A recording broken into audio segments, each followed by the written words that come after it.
व्यक्ति था, उसके पास बहुत धन था, और एक व्यक्ति था उसके पास बहुत ज्ञान था। अब बताओ, धन जिसके पास ज्यादा था देखने में तो वो बढ़िया था, क्योंकि उसके पास गाड़ी घोड़ा बंगला सब दुनिया की सारी संपत्ति ऐशो आराम थे, देखने में तो सबको लग रहा है ये बढ़िया आदमी है, बड़ा आदमी है। और वो ज्ञानी बिल्कुल साधारण रहता, उसके पास तो ठंडी में ओढ़ने को शॉल भी नहीं रहती, थर थर थर थर कांपता रहता। पर वो जो ज्ञानी था उसकी होंठों में सदा मुस्कान दिखा करती थी।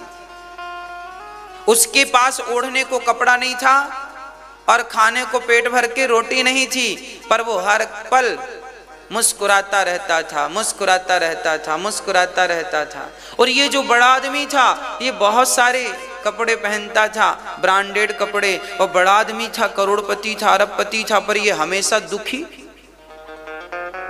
हमेशा परेशान, हमेशा चिड़चिड़ाता, हमेशा गुस्सा करता, शांति नहीं। बिस्तर में जाता तो उल्लू की तरह ताकता, इंजेक्शन लगवाता, नींद की गोली खाता तो नींद आती, वो भी 3 घंटे बाद जाग जाता। कहीं पत्नी को डांट रहा है, कहीं बच्चों को डांट रहा है, कहीं नौकरों को डांट रहा है, बस हमेशा हरदम लड़ाई झगड़े की आवाजें आती हैं उसके घर से। और ये फक्कड़ आदमी बड़ा सुखी था, प्रसन्न रहा करता, सुखी।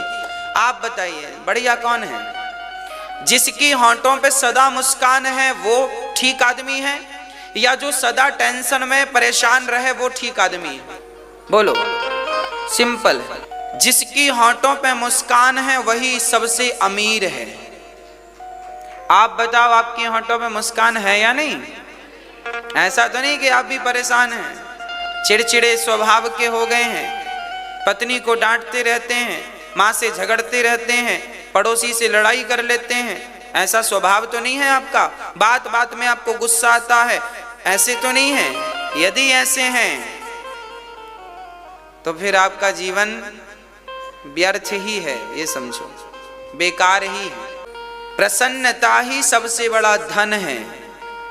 हम लोग सारा काम करते हैं, पैसा कमाते हैं, किस लिए? इसलिए ना कि हम खुश रहें। अरे भाई तो खुश रहा करो ना, प्रसन्न रहा करो।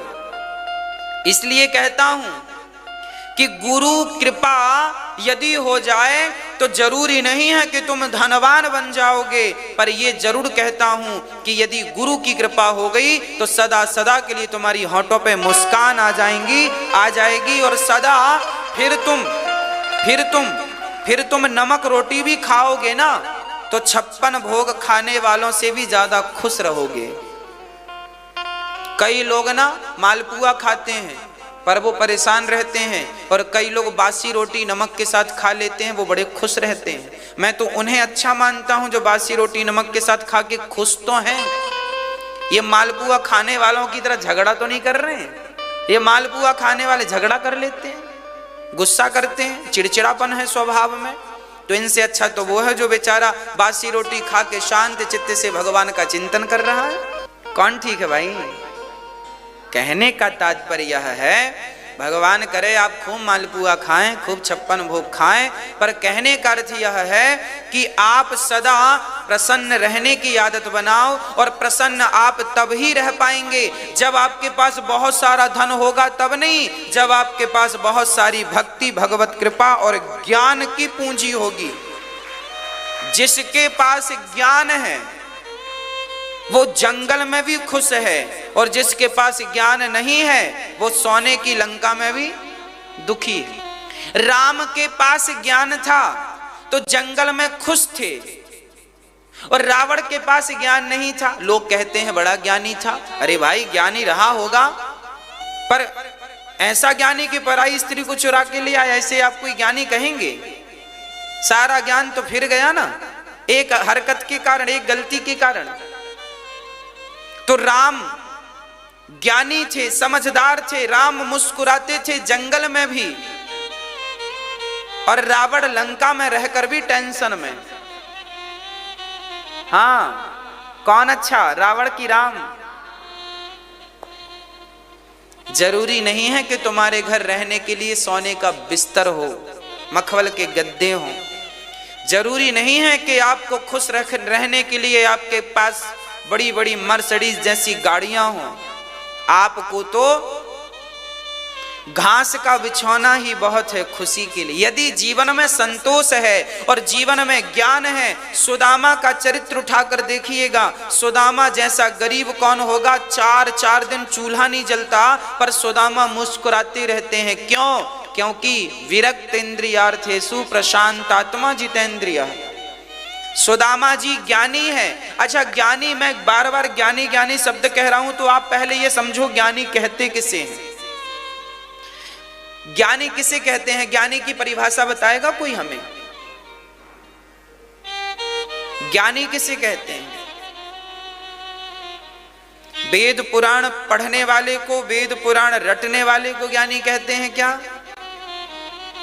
बोलो बोलो। आपको ज्ञानी बनना हो तो मैं मात्र एक शब्द आपको समझाकर आपको ज्ञानी बना सकता हूं। ओनली एक शब्द, एक वाक्य आपको मैं ज्ञानी बना सकता हूं। बनना है क्या? मैया, हाँ बनोगी ज्ञानी? नहीं बनेगी। मैया बोली हमें मत बनाओ ज्ञानी। आओ हम आपको अब ज्ञानी बनाते हैं। वेद पुराण पढ़ने और रटने वाले को ज्ञानी नहीं कहा जाता। वेद पुराण तो रट्टू तोता भी याद कर सकता है। तोते को याद करा दो, याद कर लेगा। ज्ञानी किसे कहते हैं? आप सुनो ज्ञानी की परिभाषा। जो व्यक्ति इस संसार में, जो याद करना, मेरी छोटी सी बात में पूरा ज्ञान भरा पड़ा है। जो व्यक्ति, स्त्री हो या पुरुष, जो व्यक्ति इस संसार में हर जगह परमात्मा को ही देखता हो, उसे आप सच्चा ज्ञानी समझिएगा। और मैं जो ज्ञानियों की बात कर रहा हूं, मैं ऐसे ज्ञानियों की बात कर रहा हूं कि जो स्त्री, मुझे दिख रहा है कि ये स्त्री है, इसका मतलब अभी मैं ज्ञानी नहीं हूं। मुझे दिख रहा है कि ये पुरुष है, इसका मतलब अभी मैं ज्ञानी नहीं हूं। मुझे दिख रहा है कि ये खंबा है, इसका मतलब अभी मैं ज्ञानी नहीं हूं। मुझको दिख रहा है कि ये गाय है, इसका मतलब अभी मैं ज्ञानी नहीं हूं। मुझे दिख रहा है ये भैंस है, इसका मतलब ये ज्ञानी नहीं हूं। मुझे दिख रहा है ये बकरी है, मतलब मैं ज्ञानी नहीं हूं। जब मुझे गाय, भैंस, बकरा, बकरी, स्त्री, पुरुष सब में मेरे कृष्ण का दर्शन होने लग जाएगा, तब मुझे लगेगा कि अब मैं उस ज्ञान को प्राप्त कर चुका हूं जिस ज्ञान से भगवान मिलते हैं। रट्टू तोता वाले ज्ञान से भगवान नहीं मिलते, इस बोध से भगवान मिलते हैं कि हरि व्यापक सर्वत्र समाना सर्वम खलविदम ब्रह्म। इस दुनिया में ज्ञानी उसे समझिएगा जो कण कण में परमात्मा का दर्शन करता हो, वो ज्ञानी है। अभी मैं भी ज्ञानी नहीं हूं, मैं तो मूर्ख से भी महामूर्ख हूं, क्योंकि अभी मुझे भी नहीं होता सब में दर्शन। अभी मेरी भी आदत नहीं है सब में। अभी तो मुझे भी ये स्त्री नजर आ रही है, ये पुरुष नजर आ रहे हैं, अभी नहीं नजर आए ना मुझे भगवान सब में। अभी तो मुझे बिहारी जी में ही बिहारी जी नजर आते हैं। अभी तो मुझे राधा रमण जी में ही राधा रमण का दर्शन होता है। अभी तो मुझे जगन्नाथ मंदिर में ही केवल जगन्नाथ भगवान का दर्शन होता है। हाँ, पर मैं जब जोर लगाता हूं अपनी बुद्धि पर, तब मैं आपके भीतर भी जगन्नाथ जी का दर्शन कर लेता हूं। जब मैं थोड़ा जोर लगाता हूं ना, तब मैं आपके भीतर भी बिहारी जी का दर्शन कर लेता हूं। मैंने स्टार्ट कर दिया है। आप कब से स्टार्ट करेंगे? सब में बिहारी जी को देखना मैंने शुरू कर दिया है, शुरू कर दिया है। अभ्यास बना रहा हूं, इतने जल्दी नहीं बनेगा। मन करोड़ों जन्मों से भटकता आया है, इतने जल्दी कंट्रोल नहीं होगा मेरा मन। मेरा मन भी भाग जाता है, यहां वहां उलझ जाता है। मैं भी मन को बार बार समझाता हूं कि मन, सब में भगवान को देख, बिहारी जी ही सब में है, उन्हीं को देख बस। पर कई बार मैं देख भी लेता हूं, कई बार नहीं भी दिखता। मतलब मेरा मन अभी पक्का नहीं, इसे बना रहा हूं। अभ्यास चल रहा है, पढ़ाई चल रही है, अभी पका नहीं है, कच्चा है। मेरी प्रार्थना आप लोगों से है आप भी इस क्षेत्र में काम करना शुरू कर दीजिए। सब में किसका दर्शन करने का अभ्यास करिए। एकदम से नहीं होगा, एकदम से नहीं होगा, पर याद ये भी रखना कि nothing is impossible, everything is possible. इस संसार में कुछ भी असंभव नहीं है। अभी मुझे सब में भगवान के दर्शन नहीं होते, पर मैं ये याद रखूं कि बेटा अनिरुद्ध, असंभव कुछ नहीं है, करत करत अभ्यास के जड़मति होत सुजान। यदि रस्सी के घर्षण से पत्थर घिस सकता है तो मेरे समझाने से कभी न कभी मेरा मन समझ सकता है। और वो अभ्यास में आएगा कि फिर मुझे ना स्त्रियां नजर आएंगी ना पुरुष नजर आएगा, मुझे सब में केवल मेरे वो नजर आएंगे जिन्हें मैं देखना चाहता हूं। मैं जगन्नाथ जी को देखना चाहूंगा तो मुझे आप में जगन्नाथ जी दिखेंगे। मैं आप में बिहारी जी को देखना चाहूंगा तो मुझे आप में बिहारी जी दिखेंगे। मैं आप में द्वारिकाधीश जी को देखना चाहूंगा तो मुझे आप में ही द्वारिकाधीश जी दिखेंगे। मैं आप में विट्ठल भगवान को देखना चाहूंगा तो मुझे आप में ही विट्ठल भगवान का दर्शन होगा। इस स्थिति को जो प्राप्त कर ले उसे ज्ञानी समझिएगा। क्या समझिएगा? ज्ञानी समझिएगा।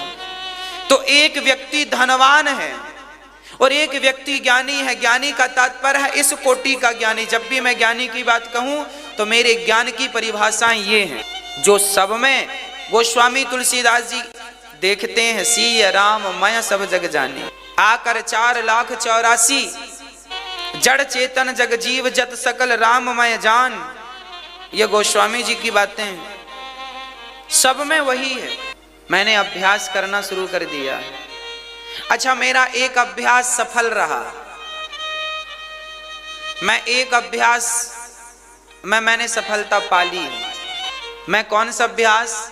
कल हम अपनी माँ के पांव दबा रहे थे। जो हमारी माँ यहाँ रहती हैं बहुत सारी, कल हम माँ के पांव दबा रहे थे तो कोई एक माँ बोली, गुरुजी हम ठाकुर हैं, आप ब्राह्मण हो, हमारे पांव क्यों दबाते हो? कल की घटना, कल की बात। कल रात्रि को हम गए, सभी माँओं का हाल चाल पूछा, सभी के चरणों की सेवा करी। तो कल एक माँ ने कहा कि बेटा हम तो ठाकुर हैं, तुम ब्राह्मण हो, पांव क्यों दबाते हो? तब हमने कहा माँ, ना तुम ठाकुर हो, ना ब्राह्मण हो, ना क्षत्रिय हो, ना वैश्य हो, अब तो आप सिर्फ माँ हो, सिर्फ माँ, सिर्फ माँ हो। और माँ की ना कोई जात होती है ना कुछ होता है, माँ तो सिर्फ माँ होती है। तो मैंने कल उन माँ को कहा कि आप सिर्फ माँ हो, भूल जाओ कि आप कौन हो, ब्राह्मण हो, क्षत्रिय हो, वैश्य हो, शूद्र हो, सब भूल जाओ।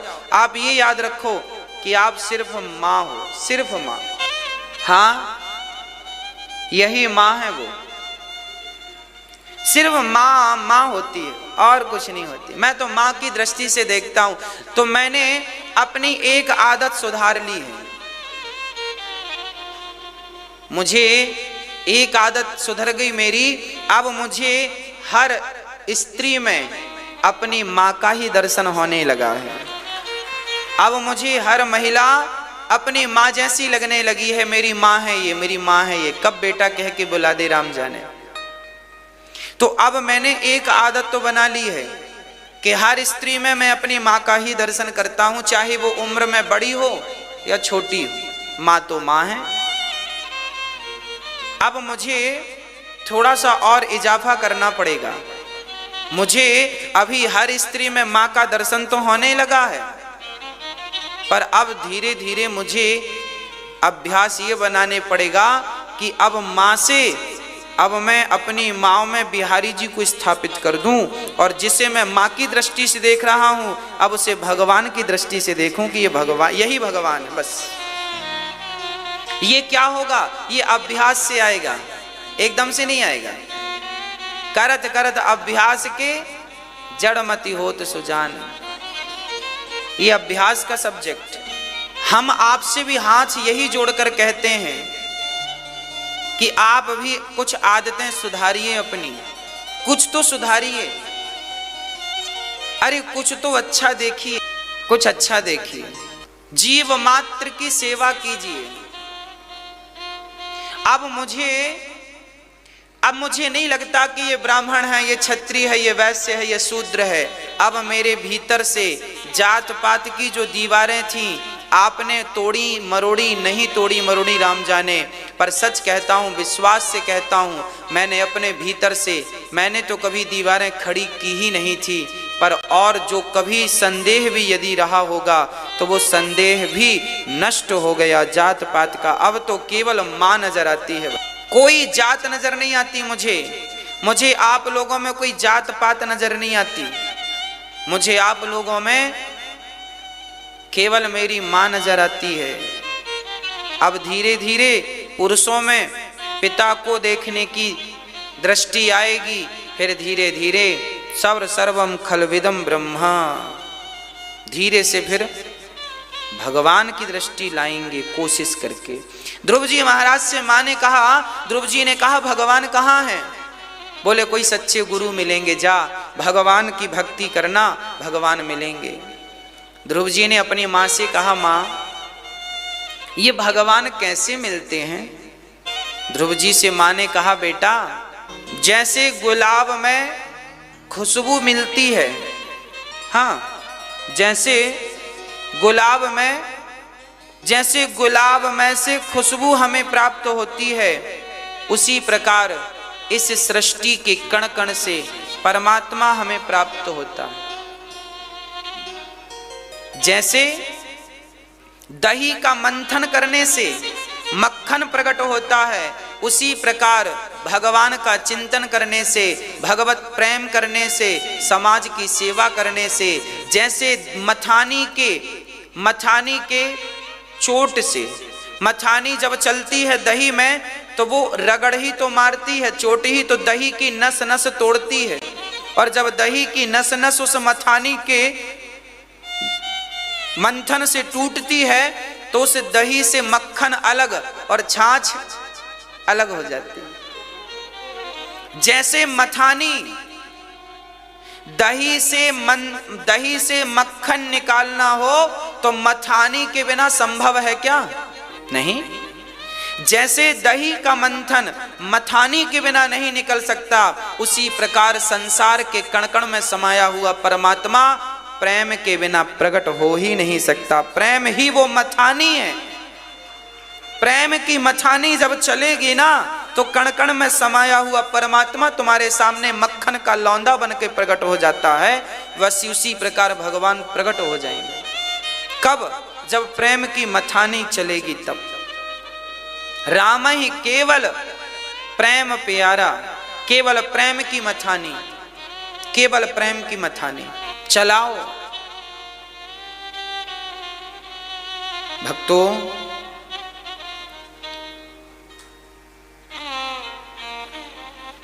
भगवान कहाँ हैं? सदियों से ये प्रश्न खड़ा होता आया है, मेरे बाद भी ये प्रश्न रहेगा। आज के 100 साल पहले भी ये प्रश्न था और आज के 100 साल बाद भी ये प्रश्न रहेगा कि भगवान कहाँ है।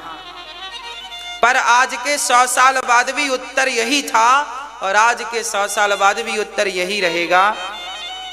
समझिएगा। मैया जी, हमारे शरीर में वो कौन सा अंग है, आपसे पूछ रहा हूं, वो कौन सी इंद्री है जो देखने का काम करती है? कौन सी है? आंख। क्या आंख के सिवा शरीर का कोई दूसरा अंग क्या देख सकता है? ये लाल है, पीला है, हरा है, नीला है, इसे कौन देख सकता है? सिर्फ आंख। आंख रूपी इंद्री ना हो तो हमें कुछ भी नजर नहीं आएगा।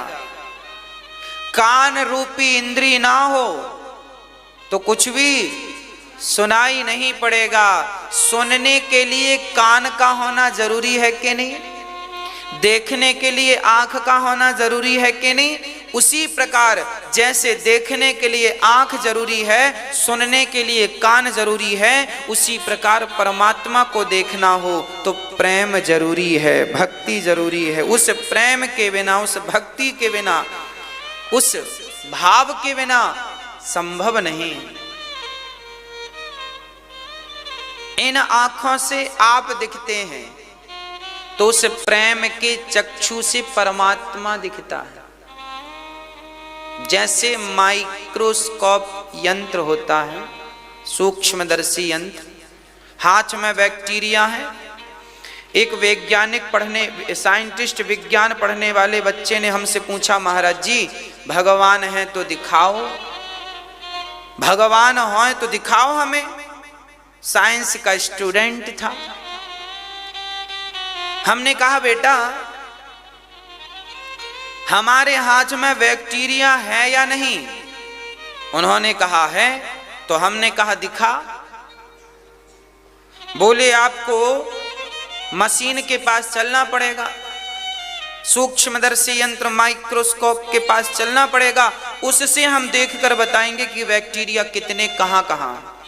हमने कहा मेरे भाई, जब एक बैक्टीरिया जैसी गंदी चीज को देखने के लिए यंत्र का सहारा लेना पड़ता है, तो उस परमात्मा जैसी दिव्य चीज को देखने के लिए राम नाम के मंत्र का सहारा लेना पड़ेगा, कृष्ण नाम के मंत्र का आश्रय लेना पड़े। ये यंत्र है और राम नाम मंत्र है।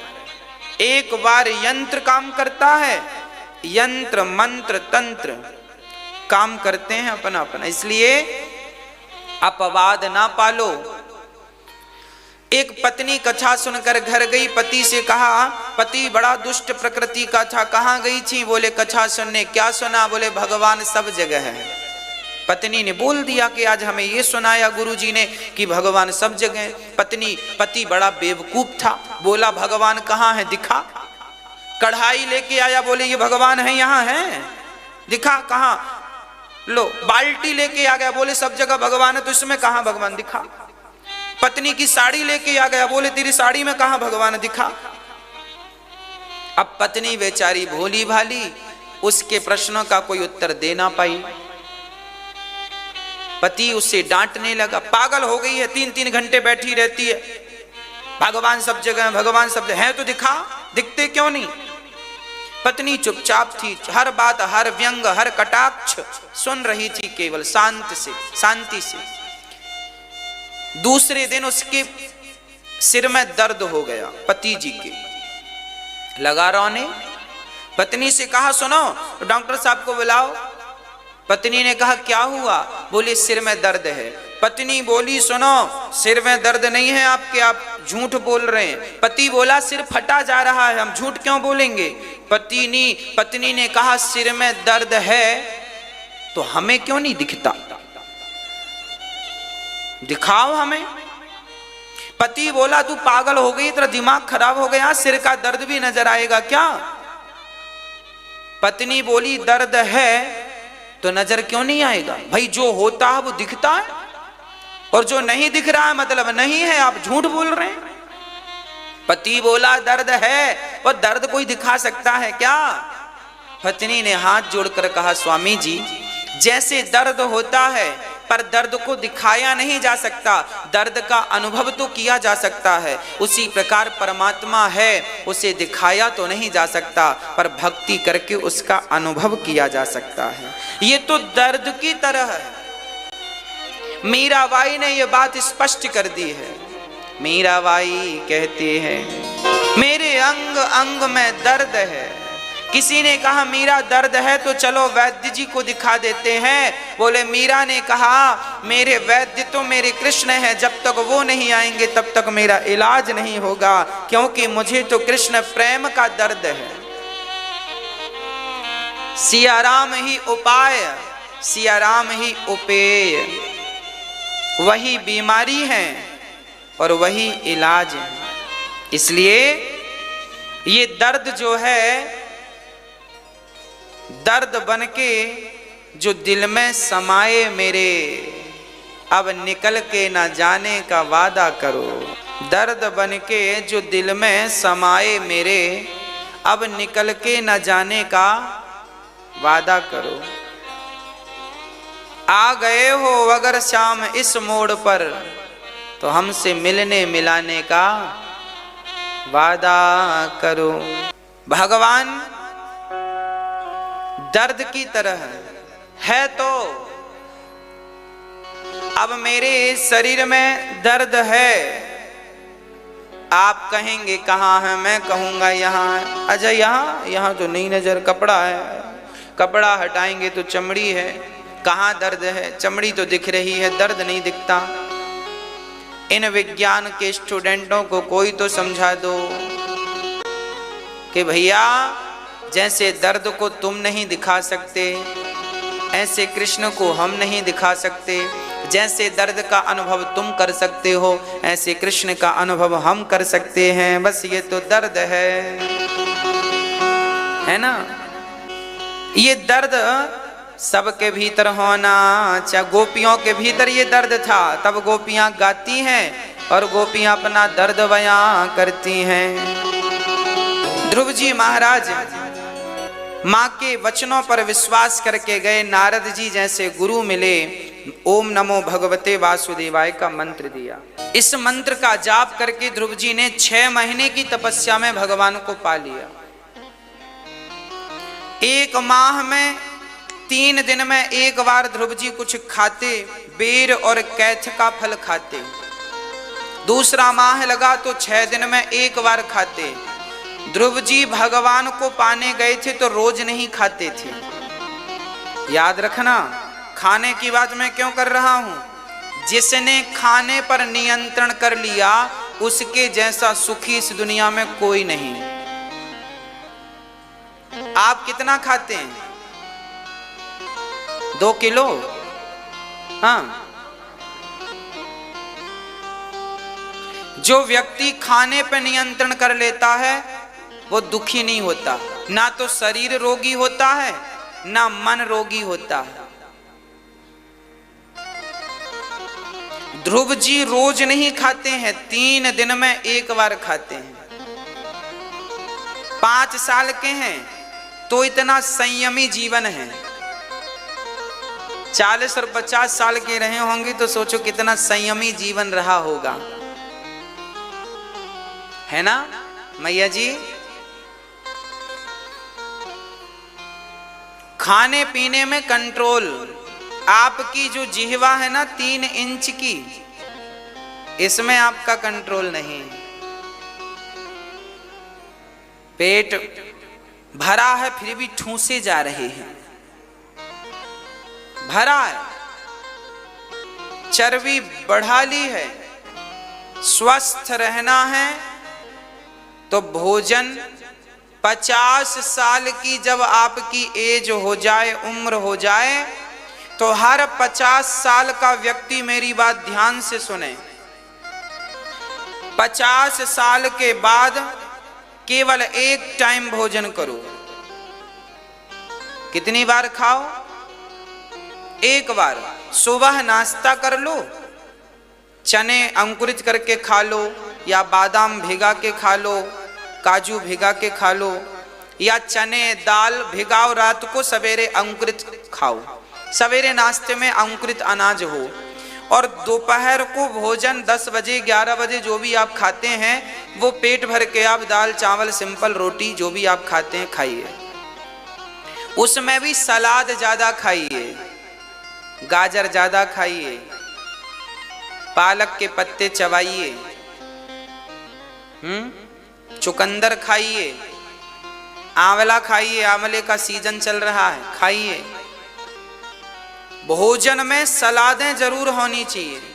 आधा पेट रोटी से भरो, आधा पेट सलाद से। और फिर रात को, अब सवेरे नाश्ता कर लिया और दोपहर को पेट भर के खा लिया, बस। इसके बाद तो मुंह को सुई धागा से सचमुच नहीं छेद हो जाएगा। मतलब बिल्कुल कोई 56 भोग रखे तो भी आपको देखना भी नहीं।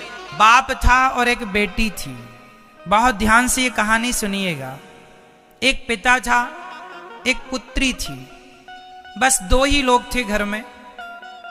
बेटी अभी लगभग 9-10 साल की थी, छोटी ही थी। और जो उसका बूढ़ा बाप था ना, वो बिस्तर पर ही लेटा था। उसका कोई बीमारी हो गई थी, तो उसकी बेटी सेवा किया करती थी अपने बूढ़े बाप की। बेटी ही नहलाती थी, बेटी ही अपने बाप की सारी क्रियाएं कराती थी, मलमूत्र इत्यादि। और वो बेटी ही कुछ काम करके अपने पिता के लिए कमाकर रोटी लाती थी। अभी लगभग 10 वर्ष की रही होगी। काम करती, वो कमा कर लाती और अपने बूढ़े बाप की सेवा करती। एक दिन वहां से एक संत जी गुजरे, तो उस बेटी ने संत जी को कहा, गुरुजी हमारे बूढ़े पिताजी हैं, चल नहीं पाते, तो आप जरा अंदर आओ और हमारे पिताजी को दर्शन दो, पिताजी दर्शन करेंगे। तो संत जी बेटी की बात सुनकर अंदर आ गए। उन्होंने देखा कि वो बूढ़ा पिता वहां पड़ा और वहां बगल में उनके खटिया के पलंग के ठीक पास में एक खाली कुर्सी, चेयर रखी हुई थी। तो संत जी को लगा कि हमारे लिए कुर्सी रखी है, तो संत जी जाकर उस कुर्सी में बैठने लगे। तो वो जो बूढ़ा पिता था, वो बेटी का बूढ़ा आदमी बोला, ना ना प्रभु जी आप वहां ना बैठिए, आप ये हमारे इसी पलंग में बैठ जाइए। तो संत जी को बड़ा आश्चर्य हुआ। अच्छा, बेटी अब काम के लिए चली गई, संत जी बैठे।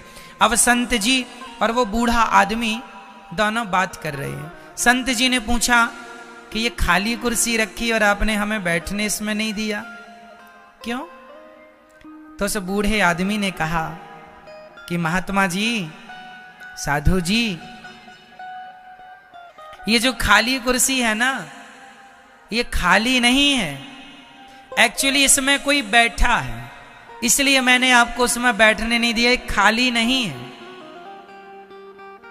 संत जी ने कहा, ना जी हमें तो खाली दिख रही है।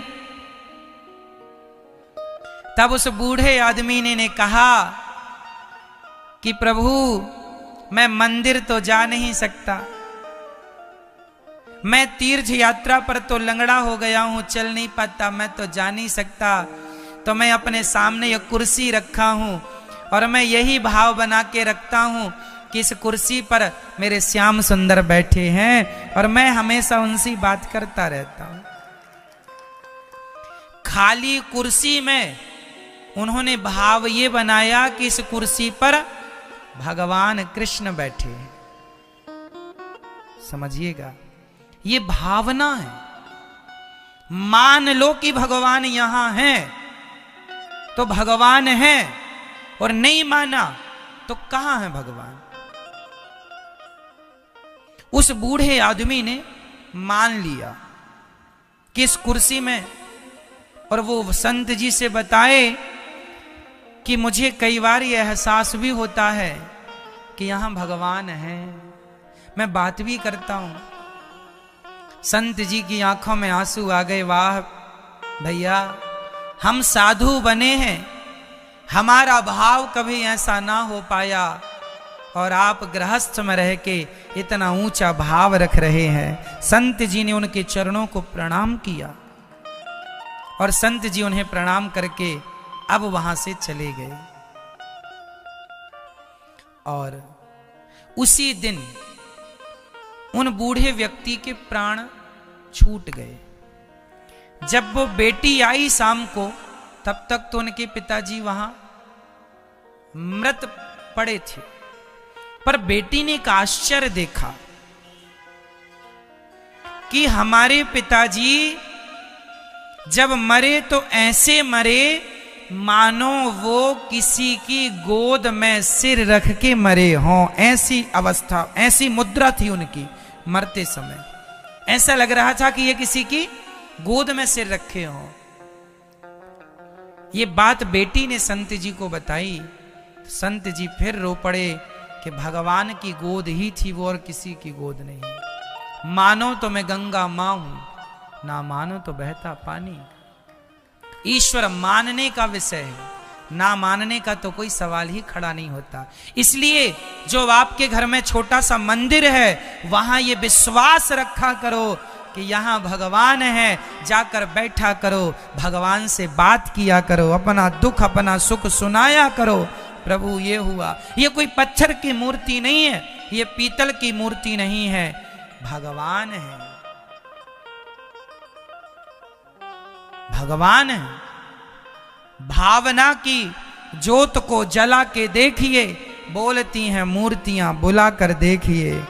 भगवान कौन कहता है भगवान आते नहीं, द्रौपदी की तरह तुम बुलाते नहीं।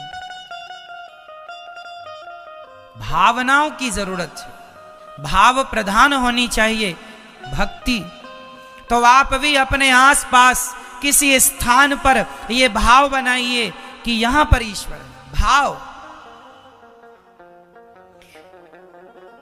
मैं जिस व्यक्ति को देखता हूं, मैं जिस वस्तु को देखता हूं, वहां पर मुझे यही लगता है कि ये मेरे भगवान श्रीमन नारायण है, ये मेरे भगवान है। आपके शरीर में, मैं आपके मस्तिष्क में, माथे पर ये भाव बनाकर देखूं कि मेरे नारायण आपके माथे पर लेटे हुए हैं, क्षीर सागर है, लेटे हैं, लक्ष्मी जी चरण दबा रही है। वो भाव ही तो केंद्रित करना है, कहीं भी कर लो।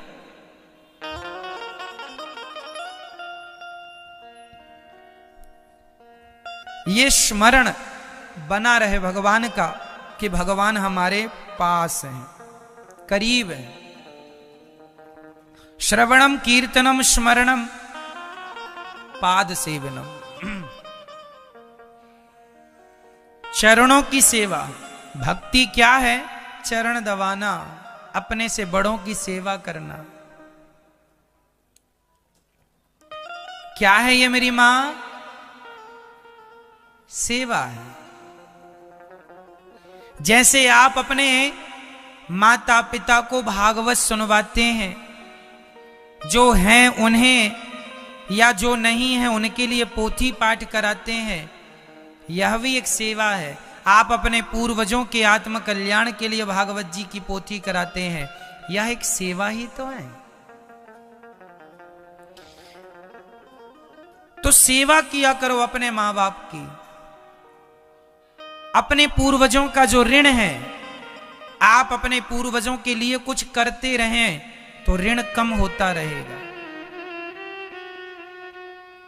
हमें अपने पूर्वजों के लिए, अपने पिता के पिता के पिता के बारे में भी सोचना चाहिए, उनके नाम से कोई पुण्य करना चाहिए।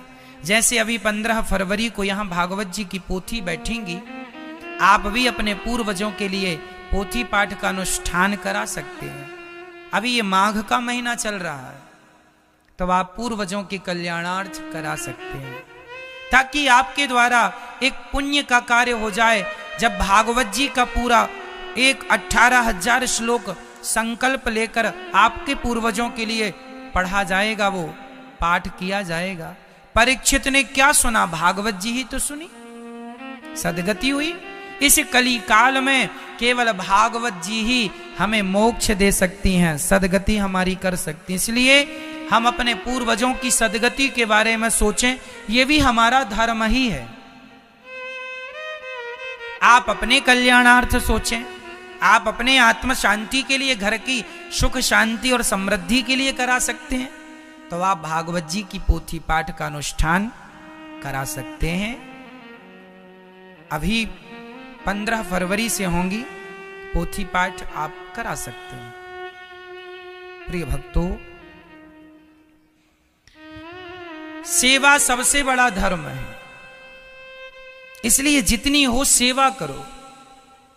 हर पुराण में यही बताया गया है, सेवा ही परमो धर्मः, सेवा ही धर्म है। मां की सेवा कर लो, पिता की सेवा कर लो, गुरुजनों की सेवा कर लो, किसी भूखे को रोटी खिला दो। आज जी एक दिन अपने मित्रों को गुरुकुल में समझा रहे थे कि कौमार आचरित प्राज्ञो धर्मान भागवतानिह। बचपन से ही भगवान की शरण में रहना चाहिए। दुर्लभम मानुषम जन्म तदप्य ध्रुवमर्थदम, जो कि अभी हमने पहले कहा कि मनुष्य का शरीर केवल भगवान के लिए, यही समझाया प्रहलाद जी ने। हिरण्यकश्यपु ने देखा कि मेरा बेटा तो बड़ा भजनानंदी हो गया, एक दिन पूछ ही लिया तेरा भगवान कहाँ है। प्रहलाद जी ने कहा सब जगह है। तो कहा क्या इस खंबे पर हैं? बोले हाँ खंबे पर भी हैं। और जो खंबा पर प्रहार किया हिरण्यकश्यपु ने, तो भगवान खंबे से इसलिए प्रकट हो गए कि कहीं मेरे भक्त की वाणी, मेरे भक्त का विश्वास मिथ्या न हो जाए। भक्त के वचन को सिद्ध करने के लिए भगवान प्रकट हो गए। खंबा तोड़कर नरसिंह भगवान, बोलिए नरसिंह भगवान की। हिरण्यकश्यप को उठाकर भगवान ने विदीर्ण कर दिया छाती को। ना दिन को मरूंगा ना रात को मरूंगा, ये मांगा था वरदान उसने भगवान संध्या के समय। ना दिन ना रात, अब तो मरेगा। 12 महीने में किसी महीने में नहीं, 13वां महीना पुरुषोत्तम महीना। न चेतन वस्तु से न जड़ वस्तु से, इसलिए नाखून से, नाखून ना जड़ है ना चेतन है, इसलिए नाखून से मारा। आंतों को निकाल कर गले की माला धारण कर ली भगवान ने, गले में माला, कि देखूं तो सही किसने कौन सा पुण्य किया है, जिस पुण्य के कारण ऐसा प्रहलाद जैसा बेटा हुआ, हिरण्यकश्यपु का उद्धार हुआ। प्रहलाद जी ने भगवान की स्तुति की। ब्रह्मादयः सुरगणा मुनयोथ सिद्धाः सत्वैकतानमतयो वचसां प्रवाहै नाराधितुं पुरगुणै रघुनापि विप्रुः किं तोष्टुमर्हति समय हरिरुग्र जाते। प्रेम पूर्वक कहा। प्रहलाद जी ने, भगवान ने कहा बेटा कुछ मांगो। भगवान से प्रहलाद जी ने कहा प्रभु कभी कुछ मांगने की इच्छा ही जन्म ना ले, ये वरदान दीजिए। प्रहलाद जी निष्काम, कुछ चाहिए ही नहीं। हम क्या चाहें, जो भगवान दे रहे हैं क्या वही कम है? मुझे तुमने दाता बहुत कुछ दिया है, तेरा शुक्रिया है, तेरा शुक्रिया है, खूब दिया है। इसलिए जो दिया है ईश्वर ने उसे रखो प्रसाद मानकर, अहंकार ना कर लेना। इसके बाद प्रहलाद जी पर कृपा करके भगवान ने परम धाम वो गए। इसके बाद भगवान ने एक बार हाथी की रक्षा करने के लिए हरि का अवतार धारण किया। एक हाथी का पांव एक मगर ने पकड़ लिया। हाथी ने पुकारा भगवान से, ओम नमो भगवते तस्मै यदेतच्चिदात्मकं पुरुषायादि बीजाय परेशायाभिधीमहि।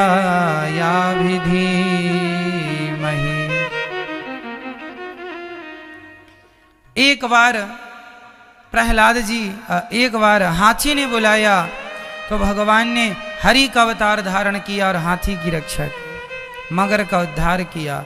भगवान इंसानों के बुलाने से नहीं, श्रद्धा भाव से कोई जीव जंतु हाथी भी बुलाए तो भगवान पहुंच जाते हैं। हरि का अवतार धारण किया हाथी के लिए। समुद्र मंथन के लिए भगवान ने 3 अवतार लिए, कच्छप, धनवंतरी, मोहिनी। इसके बाद भगवान ने राजा बलि के लिए वामन बनकर आए, वामन भगवान बनकर आए। 3 पग में, 2 पग में सब नाप लिया, तीसरा पग राजा बलि के मस्तक पर रखा। भगवान बलि को पाताल का राजा बना के आगामी मनवंतर में उसे देवराज इंद्र बनाएंगे। परम धाम को भगवान वामन भगवान गए अपने धाम को।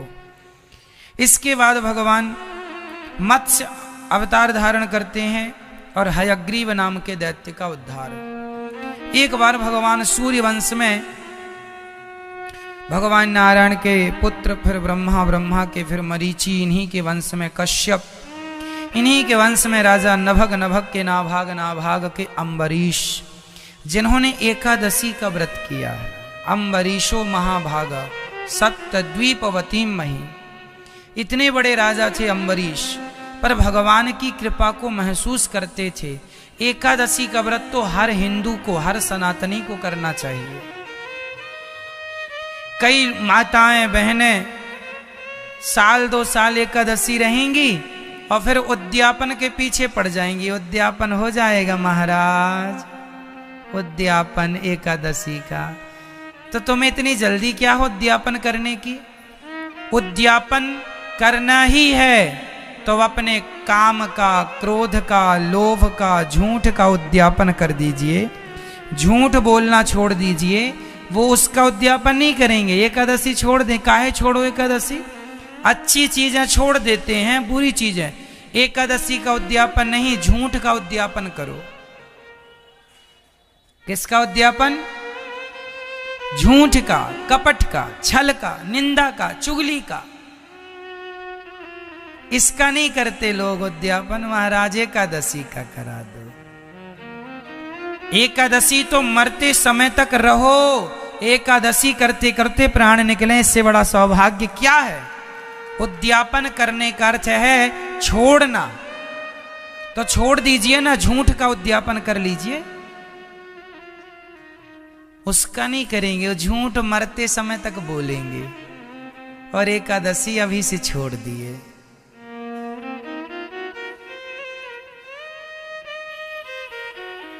अरे एकादशी के दिन आप खाओ, अन्न ना खाओ, फल खा लो, सिंघाड़े के आटे का प्रयोग कर लो।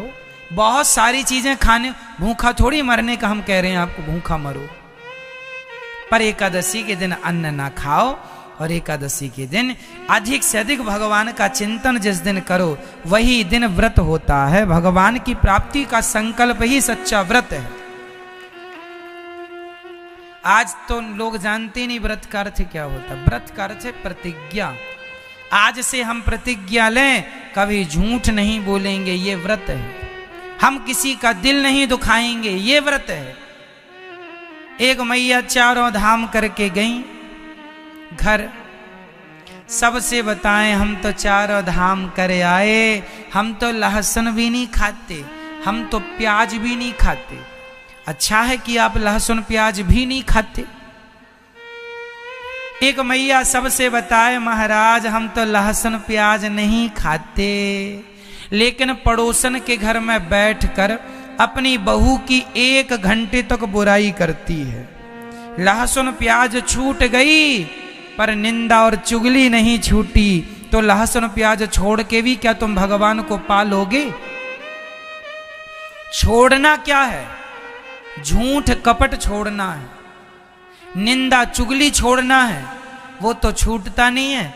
लहसुन प्याज छोड़ के लोग गाना गाते हैं, हम तो लहसुन प्याज नहीं खाते महाराज। झूठ तो बोलते हो। तो लहसुन प्याज बुरा है कि झूठ बुरा है, ये बताओ क्या बुरा है? हम ये नहीं कह रहे हैं कि तुम लहसुन प्याज खाओ। लहसुन प्याज तामसी है, हो सके तो ना खाओ। यहाँ गौरी गोपाल जी की रसोई में 10,000 लोग भोजन करते हैं, बिना लहसुन प्याज के ही बनता है।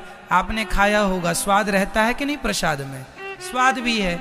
तो आप ना खाएं, अच्छा है, पर लहसुन प्याज तो छोड़ना ठीक है। पर सबसे ज्यादा जरूरी झूठ कपट अहंकार का छोड़ना जरूरी है। ये छूट जाए फिर सब ठीक है।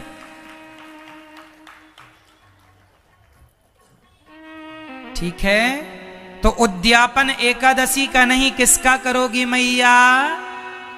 जोर से। झूठ बोलने का, झगड़ा करने का उद्यापन कर लो। अब से झगड़ा नहीं करेंगे। बहू उद्यापन कर ले झगड़ेगा कि सास से झगड़ा नहीं करेंगे, और सास उद्यापन कर ले कि मैं बहू से झगड़ा नहीं करूंगी, तो तुम्हारा घर स्वर्ग हो जाएगा इस उद्यापन से। पर लोग एकादशी के उद्यापन के पीछे पड़े रहते हैं।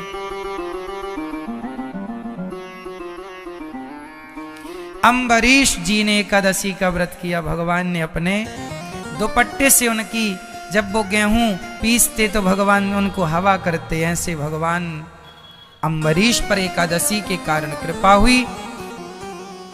दुर्वासा जी